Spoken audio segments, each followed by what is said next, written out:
বাড়িতে আমরা প্রত্যেকেই বলি আমি কথা, আমার কথা চলবে, ভুলে যান এই কথা। বলেন আমার বাড়িতে আমি ঠাকুরের দীক্ষিত, তো আমার কর্তা হচ্ছেন শ্রী শ্রী ঠাকুর অনুকূল চন্দ্র, আমার পরিবারের কর্তা। তিনি আমার পরিবারের প্রধান পুরুষ, আমি তার পরিবারের একজন অংশ মাত্র। তোর মা এই পরিবারের অংশ মাত্র। বাবা, আমার অনেক ভুল হয়, আমি চলায় অনেক ত্রুটি হয়, তোর মারও হতে পারে, আমারও হতে পারে, কিন্তু তুই শুধু আমাদের অন্ধের মতন ধরে চলিস না, তোকে চলতে হবে ঠাকুরের মতন হতে হবে। তোর চলাটা ঠাকুর ধরে চলা হবে, তুই ঠাকুরের মতন হওয়ার জন্য চেষ্টা করবি সারা জীবন, আমার মতন না।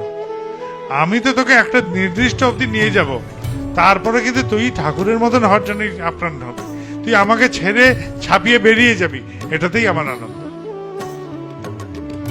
এইরকম করে যদি পরিবারের কর্তারি আমি আমার ঘাড় থেকে আমার গুরুর ঘাড়ের সাহারে, তাহলে সন্তানগুলোর রক্ষা, নয়তো সন্তানগুলো সবার আগে এলোমেলো হবে। আর একটা কি, পরিবার যখন এরকম করে চলছে ভালো মতো, তাহলে সমাজের প্রতি একটা দায়বদ্ধতা থাকে। কেন দায়বদ্ধতা? কেননা আমরা প্রায়শই গুরু ধরি বা ঠাকুর ধরি বা ভগবান ধরি বা কোনো মন্দিরে যাই বা যেখানে যাই, আমার ছেলেটা যেন পাশ করে যায়, আমার বউয়ের যেন আজকে এই কাজে যাচ্ছে ওই কাজটা যেন হয়ে যায়, আমার মেয়ের বিয়েটা যেন ঠিক মতন হয়ে যায়।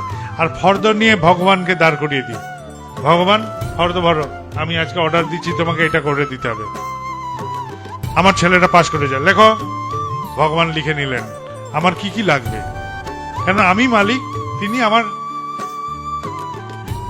অনুগামী, তিনি অনুগামী, আমি তো মালিক। আমি তো বলছি তুমি এটা করে দাও, ওইটা করে দাও, অর্ডার কে দেয়? যিনি মালিক তিনি অর্ডার দেবেন, তাই নয় কি?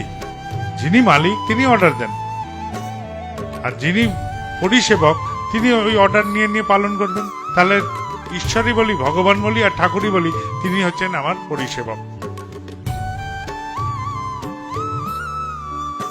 আমি নই, আমি মালিক।